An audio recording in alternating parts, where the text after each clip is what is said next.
અગત્યના સમાચાર। વડોદરા શહેરમાં ગોત્રી વિસ્તારમાં આવેલ સત્યનારાયણ લોન્સ ખાતે ચતુરભાઈ ખોડાભાઈ ચેરિટેબલ ટ્રસ્ટના સહયોગથી પૂર્વ મેયર અને પૂર્વ ધારાસભ્ય દલસુખ પ્રજાપતિનો 86મો જન્મદિવસની ઉજવણી કરવામાં આવી હતી।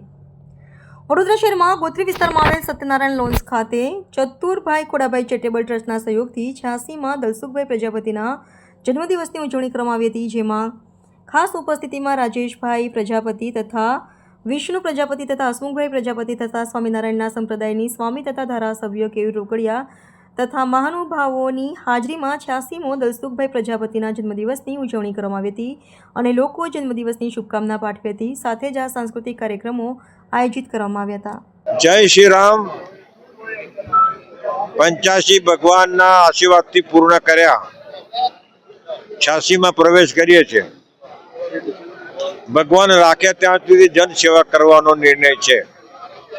અન્ય સમાજોની સાથે રહી અને ગરીબોને મુશ્કેલી પ્રત્યેનો પ્રયત્ન કરવા, હલ કરવા, મદદ કરવી એ અમારો ધ્યેય છે। જીવન કેટલું જીવવું એ તો ભગવાનના હાથમાં છે, પણ જ્યાં સુધી આપણે સૃષ્ટિ ઉપર છે ત્યાં સુધી પરોપકારી કાર્ય કરવા અને કરવા માટે ભગવાન શક્તિ આપે અને એને કાર્યો કરીશું। આજે વસ્ત્રાલમાં ભવ્ય આયોજન છે, ત્યાં જમીન અમને દાનમાં મળી છે 30,000 ફૂટ। કિંમતની વાત નથી કરતો, પરંતુ ત્યાં 500 દીકરીઓ અભ્યાસ કરશે, શિક્ષણ ભવન બનાવીએ છીએ અને ભારત દેશમાંથી છોકરીઓ બનવા આવી શકશે અને ભારત દેશની અંદર યુપીએસસી, જીપીએસસી, આઈએએસની ડિગ્રીની પ્રાપ્ત થાય એવા કાર્યક્રમો અમે કરી રહ્યા છીએ। વડોદરામાં પણ શિક્ષણ ભવન બનાવવાનું છે, એની પણ હવે જમીન દાનમાં આપી છે।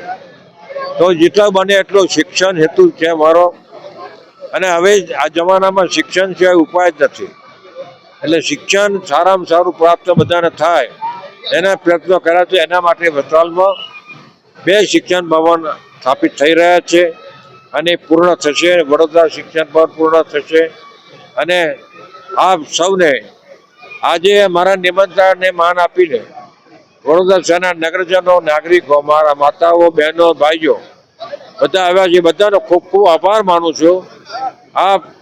આપની લાગણી ને પ્રેમ છે એ સદાય રહે એ ભગવાન પાસે પ્રાર્થના। વડોદરા મહાનગરના પુલકાઓને હરિપ્રભુ પરિવાર વતી અમારા અંતરના ભાવપૂર્ણ જય શ્રી સ્વામિનારાયણ।